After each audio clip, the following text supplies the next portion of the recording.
Hello and welcome to another edition of the Peninsula Biz Buzz. I'm here as one of your co-hosts, Shelley Smith, owner of Premier Report, and here as a representative from the Peninsula Chapter. However, today we are going to focus hard on Chamber and the membership. And Bob, you're going to give us all kinds of updates. So I'm super excited to kind of help stimulate this conversation today and to get the Chamber back on track and the members with all the different offerings you have. So why don't you just start by getting everybody you guys are full speed ahead. You had so many amazing things that were going on prior to the beginning of March. So feel free to recap all the exciting things and then talk about the shifts and where we're at now. Okay, thanks, Shelley. Bob McKenna here from Virginia Peninsula Chamber of Commerce. And I gotta say two things right up front. First, I think one of the most important things that we did at the Chamber in the last year was to start this partnership with Penn Sherman with Shelley Smith. So because when we had to respond to COVID-19, one of the most important things I think that we started doing was Peninsula Biz Buzz. And I couldn't do it without my co-host, Shelley Smith. So thanks very much, Shelley, for your partnership. And thanks for helping us keep moving forward through this COVID-19 response. So I really love Peninsula Biz Buzz because I like to ask questions. And now we've flipped it on its side and I'm going to be asked the question. So I'm not so happy about that, but I'll give it a shot. So what I've been telling people, and this is not uncommon. I mean, this is impacting everybody, right? So the Peninsula Chamber at this point in time is responding to something that we never thought we would have to respond to, or in our wildest dreams we might have thought, but we never really considered it beyond that. And so it's an uncomfortable time for everybody, and it requires good decision making, I think, and it requires sometimes experimentation, doing different things, but it requires action, and it requires us to move fast and to figure out how we can bring value to the community and to our members. So one of the things that right away I thought we needed to do was wade through all of the plethora of information, important information that was coming out every day. And we started doing that. We started a COVID-19 newsletter on a daily basis. And I would wade through, and a couple of the staff members would wade through all of the information that was coming in and pick out the gems, pick out the most important things, put in the most simple terms, and promulgated that to our members so they would have the information they needed to help their business survive or help maintain their business moving forward so that they're ready when we come out of this seemingly endless tunnel back into the daylight. We're ready to thrive again and ready to grow. So that was the most important thing we could do right at the moment, was disseminate information. And that's still kind of the phase we're in. And that's why this Peninsula Biz Buzz series is also important, because we're talking to community leaders who are very important to the community overall response to the crisis. And we're giving them a forum to put information out to the general public and to our members, but to the general public. So I think that we've done well with this. We're always looking for ways to do better. Now with the nation and many of the states talking about how do we open up again, because it's critical to open up again because the impacts on our economy, which will impact not just livelihoods, but lives down the road. It's important to figure out what the recovery looks like and what the recovery looks like from a chamber perspective. So here I am in the bedroom of my house because I have a wife who's working from home in the kitchen, a son who is using the den to do his online classes. He's a senior in high school. And I'm trying to figure out, how do I bring value? And my VP and I talk about this all the time. How do we bring value to our members? Do we go back to our old schedule, our old programs? And the answer to that is partially yes. So in May, we're going to roll out a program schedule, and it's going to come out on our website pretty soon, and it will be in the newsletter also. And it's going to consist of some things that you're all familiar with. Coffee connection. We're going to do a coffee connection. More details to follow on that. It's going to be a virtual coffee connection, so you make your own coffee and pour your own coffee, and have your own snacks if you want, and dress however you would like to dress. We're going to do something called a chamber chat. And that's still an idea that's in formulation, but what we're looking at is bringing on a small group, say 10 to 15, social distancing through electronic means. So we're still going to be sitting in front of a computer at our own house or at our own office, and talking about things that are important to business members of the chamber. And so we're going to do that, I think, on a weekly basis. And we're going to identify, we're going to open it up, and we're going to say, okay, first come, first served basis. We'll open up maybe 4 to 6 weeks of it and have 10 to 15 people on each one of those. And we'll talk about issues that are important, so we can get a finger on the pulse without making endless phone calls. We can get people to sign up for businesses and tell us what they need help with and how the chamber can bring value to their business moving forward. The next one is the Peninsula Executive Leadership Forum. We had 4 speakers signed up for this year. The first one was Catherine Rowe from the President William and Marion, and that was an in-person one at the chamber, and we had 100 people there. It was fantastic.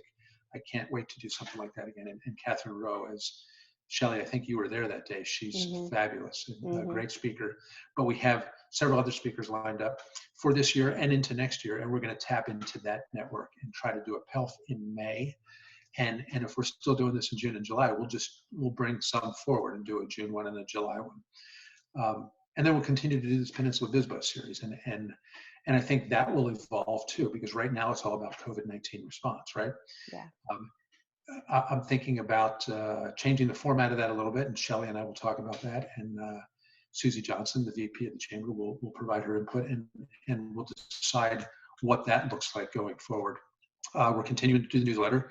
We've moved to 3 times a week now instead of 5, because communication is all about communicating the right amount and the right information. Yeah. So you have to really be careful about not overwhelming. So I think 5 days a week was becoming, while it was important in the first few weeks, it's starting to become overwhelming. So we're going to 3 days a week.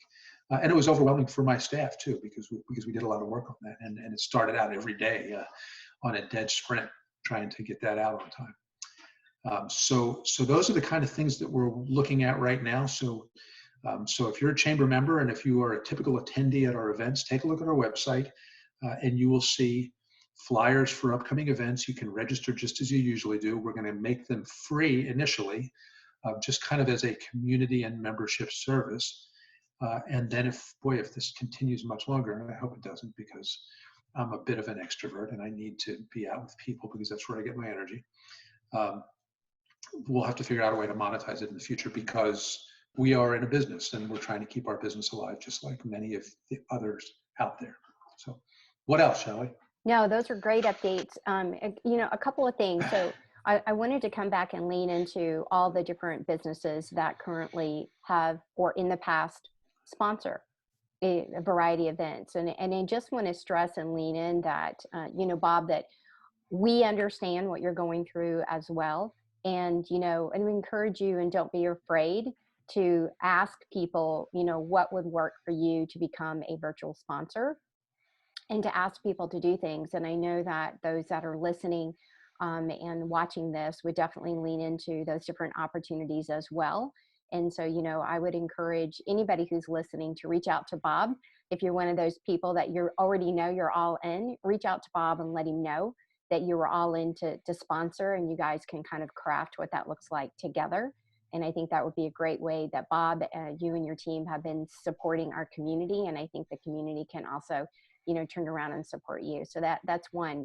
2 is, we've got a lot of people inside, a lot of companies that are keeping their entire staff engaged locally.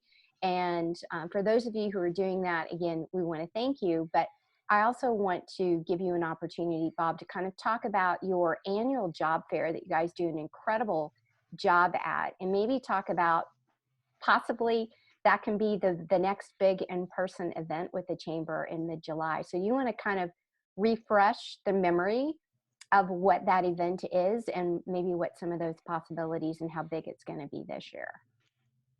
So great. Thanks for that question. And yes, that's what we're talking about. We're talking about our big debut coming out of the end of this tunnel. And I think it makes sense, right? When we're talking about economic impact and the number of unemployed in Hampton Roads and on the peninsula, in the nation in general, it makes sense that the first event that we're looking at doing live again is a job fair. Yeah. So we do an annual job fair every July. We focus the first few hours on transitioning service members, veterans, and their families, because we have all 5 services represented here in the Peninsula, and significant bases at Langley and Fort Eustis and the Weapons Station and the Coast Guard Training Station. So we focus on the transitioning service members, and then the afternoon we open up to the general public. This year the format's probably going to be similar, but we're going to extend the hours a little bit, and hopefully we'll be able to do this in a venue like we've done in the past, a big hotel ballroom, and spread it out, and people wear masks, whatever they have to do. But we're going to look at doing that in July, and this is very tentative plans, obviously, because we don't know what July is going to look like yet.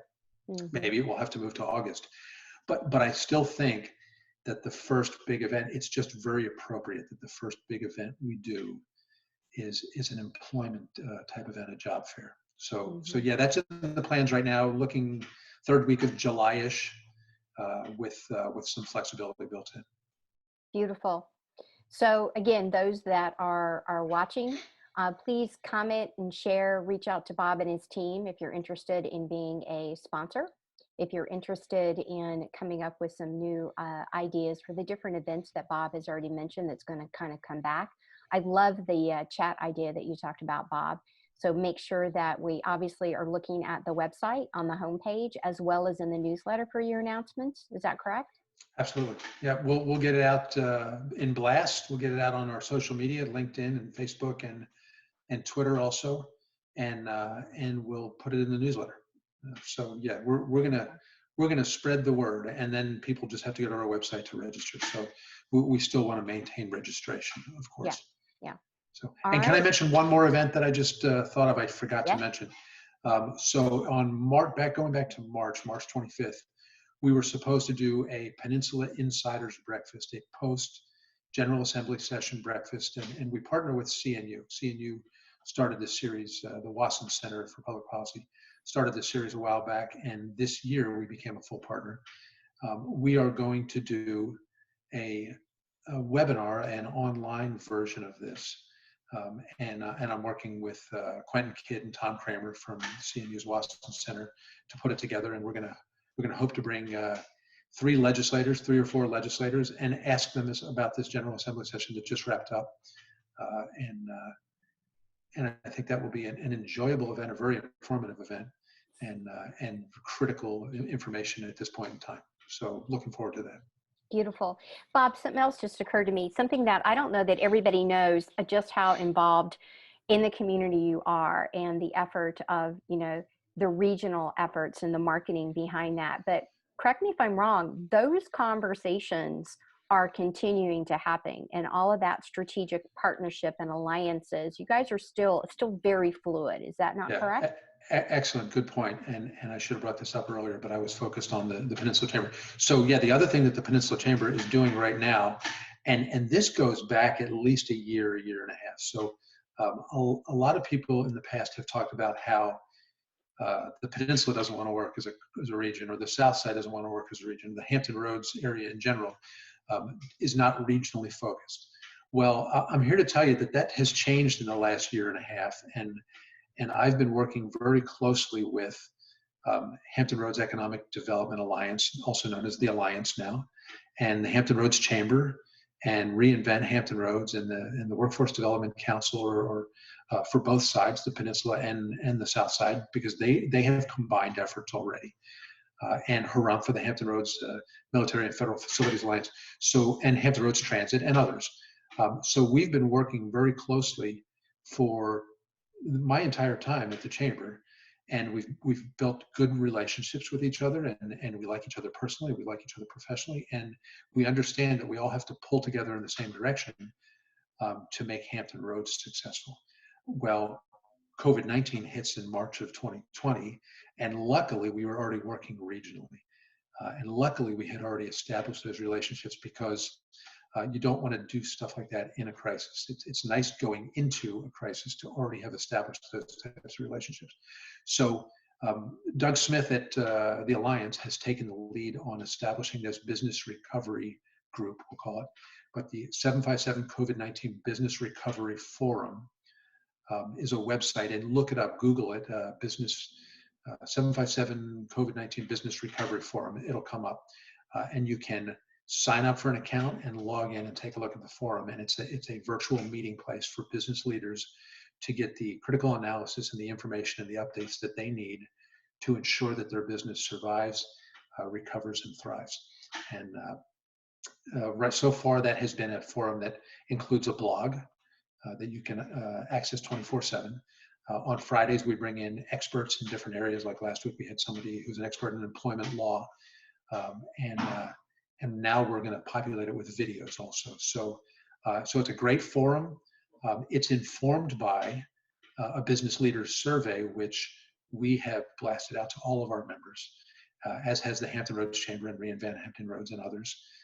And we're getting ready to do phase 2, I think phase 2 of that survey, and then there will be a phase 3 of the survey also. And I think it's very important for business leaders to get on and do that survey, because it's helping us gather real data on how this is impacting the economy and businesses in the Hampton Roads area, so we don't have to lean on hearsay or anecdotal evidence. We're leaning on real data that we can provide in military terms up the chain of command, so we can get the assistance that we need so we can recover well, not just recover. So love it. How's Moving that to for the an drive. advertising? No, man, that's awesome. And you know, and it's not a separation of chamber versus the region. I mean, everything that you're doing as an outsider looking in is absolutely to reinforce. And as a small business owner myself, you know, I look to the chamber for the very thing that you're doing, and that is the value add, as being a member, of having the CEO and president of the chamber to be completely enthralled in the midst of that. It's huge, and we definitely thank you. So thanks for giving us an update today, Bob. Those of you, again, that are watching and sharing, make sure that you reach out to Bob and his team. They are more than happy to further answer questions, connect you, provide you with resources. They absolutely are the connectivity inside of the Peninsula. So that's it for me, Bob. Thank you very much for piping in today and giving the members an update. Anything else to do your final closing? No, I just want to say we're here to help. So my email is bob.mckenna@vpcc.org. I'd love to hear from you to tell me how we can bring value to your business and to you individually. And one of the things that has made some people a little bit uncomfortable about this crisis response is that in a lot of cases we're asked to sit on our hands and stay at home, right? And we are, and I have to credit my friend Kevin Felix with talking to me about this, but we are a people of action. We want to do things. We don't want to be a people of inaction. So how do we respond to a crisis? By taking action. So let me know how we can take action to help you. Thanks. Love, awesome close. Love that.